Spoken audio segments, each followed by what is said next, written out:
নমস্কার, ঘরোয়া রান্নায় সবাইকে স্বাগত। আজ আমি আপনাদের সাথে তালের লুচির রেসিপি শেয়ার করব। দেখে নেওয়া যাক রেসিপি। তালের লুচি বানানোর জন্য একটি বাটিতে নিয়ে নিয়েছি কিছুটা তালের পাল্প। এখানে দিয়ে দেবো 1 চামচ মতন চিনি, দেবো অল্প একটু নুন, এবার পরিমাণ মতন ময়দা দিয়ে দেবো।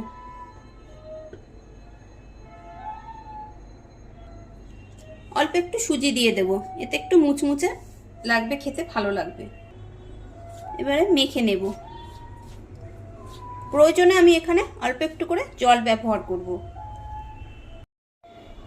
ময়দাটা মেখে একটি ডো রেডি করে নিয়েছি। আমি ময়মের জন্য 2 চামচ রিফাইন তেল এখানে ব্যবহার করেছিলাম, ভিডিওতে দেখাতে ভুলে গেছি। তোমরা কিন্তু অবশ্যই ব্যবহার করো।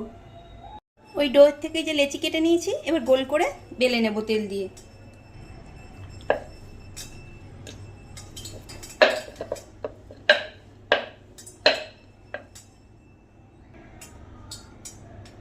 লুচিগুলো সব বেলে নিয়েছি, এবার ভাজবো।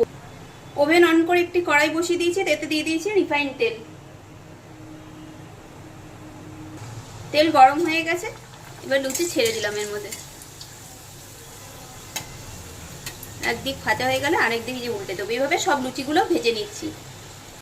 আমি প্লেটে সার্ভ করে নিয়েছি তালের লুচি। এভাবে একবার আপনারাও বানিয়ে নিতে পারেন, আশা করছি আপনাদেরও ভালো লাগবে। খুব শীঘ্রই দেখা হবে নতুন কোনো ভিডিওতে।